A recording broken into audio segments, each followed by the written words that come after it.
Hey, it's the online university guy coming at you, and we're going to be doing some study stuff today. Here I am. You're going to be hearing some beautiful music in the background. Hopefully, it's not too loud. I'm kind of playing with it right now, just testing, figuring things out, tweaking stuff. One thing that's nice about playing classical music in the background, which is in this thing right here, is that most of it is in the public domain, so you don't have to worry about copyright stuff. And if you want to play somebody else's music, you got to go get a license for it, and they charge you tons of dollars. And anyways, I like classical music. I also like ambient type of music that's in the background. But we want to go ahead and just see how this actually works as far as a background music.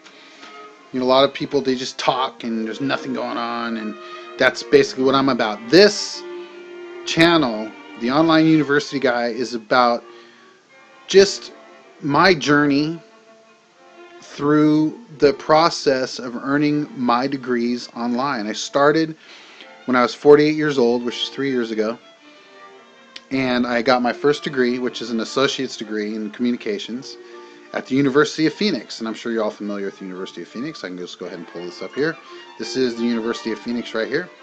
This is what would be considered a, if I go to previous, you're not going to see it there, but this is the program that I had. I am an alumni now of University of Phoenix. This shows you my grades and stuff. I got a 3.09 GPA, but if I go to my associate's degree, it's 3.1. And I love the classes. It's an interesting, it was a very powerful, very good, very challenging classes to go to. The new class format, let me go ahead and I don't think you can actually go to the classes now that I'm out of the classes, but what they call the new classroom is now the classrooms. This is what it looks like when you are actually in, see, it says class dismissed, yay, okay. But if you were to go to like week 1, you would have your syllabus online, which is cool. You can click on the full syllabus. I like the way they did their classes because it allows people, I'm not going to show you all these people here because I don't have their permission to do that. But these are the classes you can go down. You have your different chapters that you got to read. You click on that. It's going to load the discussion, which is also cool because the textbook is also embedded in. Okay. You go to reading, and it will go ahead and open up the textbook for reading, which is really cool. I'm going to turn this background music down just a little bit because I think it might just be a little loud. I don't know. That's my appearance. We're going to find out. So you have like your, the theory. We were studying communication theory, uncertainty reduction theory. We had social penetration theory. Get your mind out of it. Social exchange theory, relation dialectics theory, and communication privacy management theory. Very good class, and this will take you through all the different stuff in the textbook. If you want to, which is cool too, you have the alternative that you can go ahead and download the textbook. Okay, and that's right here. If I wanted to, I can click on that. It would go ahead and allow me to download the textbook, and the textbook, download entire textbook. So I would download it and da da da da. It's a PDF. You can print it out if you need to. I'm very much into reading stuff online. I don't have a problem with that, or reading it in an ebook format, which a lot of these colleges are going back over to. I just wanted to show you some of the tools that are available. What's nice too is this, is that you can take these textbooks, okay, and a lot of these are actually locked, and I'll show you what I mean. Let me go ahead and go to, oh shoot, I hit the wrong button. Anyways, okay, so I'm going to go ahead and put this in on the desktop. I'll just go save. What we'll do is we'll close this down. Hi, it's me again. And it's saving it to the desktop, so we're waiting for that to happen. Let's see where it went. It should be here somewhere here pretty soon. Oh, there we go. Okay. So let's make sure it downloaded all the way. And it did. So now if I want to open this, what they've done is they use DRM, which is digital rights management. And you'll find out with a lot of e-textbooks now is they're digitally locked, and it's tied to your student name and your student password. So if I want to click on this and open it up, you're going to see what's going to happen next. You'll see. Check it out. You'll see yourself. So it's loading up. Oops, sorry about that. Gotta get some more coffee. Good stuff. So there it goes. Now you'll see this is the DRM. The DRM puts you in a place where you have to actually put in your username and password, and we're going to do that like right now. The only thing that with Adobe sometimes is it can be a little slow because it has to go out on the internet because they want to load all this fun stuff for you. But I'm going to show you some cool things about this tool and why I like PDFs in the first place. And I'm going to open this up. And so you can go ahead and see it for yourself. Okay, so you might have heard a little bleep in the music there. I unlocked the textbook. It tells you if you want to remember or not. If you are using your textbook on a public computer, opening it up, do not check this because it will remember it. So if you forget to do anything, which, I mean, you know, I don't know if it's a big issue, it's probably a copyright thing, but what it does is it's been protected. You have to put in your student username and password, the one that you probably use at your school. Depends, I'm sure schools are different, I'm not sure, but we'll find out. Anyways, this is Introduction to Communication Theory, and what's cool is you have your whole textbook now. It's all available to you.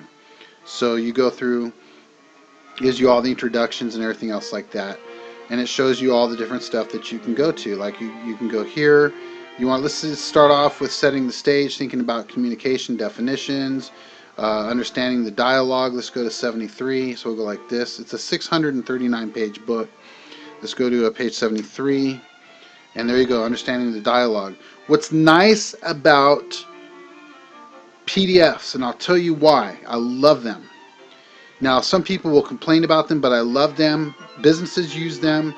What is so cool is this stuff. And I clicked on the comments section. You get all these tools here that are just so kick butt. Okay? So I can go ahead and go down to something. If I see something that I like, if I want to go ahead and highlight it, I just go ahead and go like this. And I go, wow, that's really cool. And then what I do is I just hit highlight. Bam. And it's highlighted. I don't have to worry about it anymore. It's done. It's as if I did something. Now, if I want to go ahead and if I'm talking too fast, that's the beauty about videos. You can redo them again. How we process meaning is the cornerstone of our first section of theories. Okay, so how we process meaning. So let's go how we process meaning. It's the cornerstone of our theories. Well, let's say I want to underline that. Okay, so I underline it. Boom, there it is. And it tells you right here who's doing what in the document. If this were to be opened up on somebody else's computer and they did work on the document, their name would show in this right section right here, which is really beautiful. But I'm sure many of you know that you can do this stuff. But what's cool is also, as you don't, and some people don't know this, is if I right click on this and go to properties, okay, I can change the color of the outline. I can go here and go, oh, you know what, I like blue better, so I'll pick this blue and go okay. And that gives me kind of a color code thing going on, so I know what each color code is if I'm into that, and sometimes I do that. But I can also do more than just that. I can go ahead and go here. I can draw free form, and I can go, okay, you know what, I want to go ahead and outline this right here. This is important, okay? So then I go, cool, so now I got an outline, and all that stuff is saved. But if I don't like that, I just go ahead and undo, okay? If I don't like that, I go ahead and undo highlight, undo, you know, all that stuff. This is the power of using PDFs. And what's cool is, I'm going to tell you too, is that you can do it with your tablet computer, which is totally kick butt. Because what that means is that whatever's showing up here, if I save this and I open it up on my tablet computer, even on my phone, all this will show up. Because in Android, when you use the here,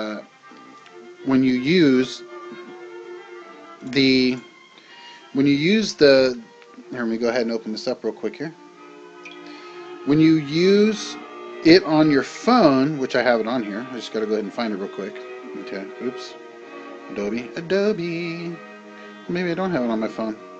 Probably because I rarely use my phone for that reason. But I do have it on my tablet. My tablet computer. I'm kind of crazy about making sure things get clean. Okay. So we're going to go ahead and go out here. And I'm going to go ahead and go out of here. And now what I want to do is I'm going to open up my tablet computer. I'm going to show you when you open up Adobe. Okay, it's going to go ahead and say, okay, when's the last thing you did? Student policies, da-da-da. So we'll just go ahead and open up a textbook. Go ahead and open this up. It might work, it might not. Oh, it does. Okay, good. Now this is a non-DRM textbook. Okay, I'll just go like this so you can see it. It's a non-DRM textbook, and you can see right there where it says file swapping, there's an actual note to it. So if I were to click on that note, and it'll tell me what it says. There's the note. This is all this stuff that I can do. I can go ahead and zoom in, zoom out. There's just so much that we can do. You can see here that I have it highlighted. That's also highlighted on my computer. The same. It just highlight updates. There's so many tools that are available, and that's what's so cool about doing online studies. I mean, it's just there are some really cool stuff. Now, online studies isn't for everyone, but hey, if it is for you, I'll tell you what, you're going to be able to do your classes at a park. My phone, if I got to do some quick, what they call discussion questions and participation, because you are graded on your participations. What does that mean? Another drink of coffee. If you want to get credit for participation in a traditional school or a bricks and mortar classroom, you have to be there. Okay? Just like on an online classroom, I'll show you again so you can see for yourself. This is the classroom, and what you would do is these are discussions, okay, that we have. This would be mine. Okay, so I would click on that, and then what happens is you would have these discussions. So I would go ahead and click on this, and I write my stuff down. And what would happen is you would have these discussions, and people would respond to those, and that allows you to get your participation. This is actually our teacher right here. This is an actual classroom, okay, and we would get our participation credits that way. And then, of course, when you do your assignments and stuff, it's just like, you just upload your stuff and everything else like that. But this is just a quick overview. I hope it all worked out good for you. I got more coming. I'm just going to be rambling on like normal. Some of my videos will be more focused, of course, but it's the morning, hey, and I'm just having some fun, just trying to share things I get excited about, and I hope that you enjoyed this video, and we'll have some more coming. This is the Online University Guy, Constantine, your host. Remember, keep studying, because it does pay off.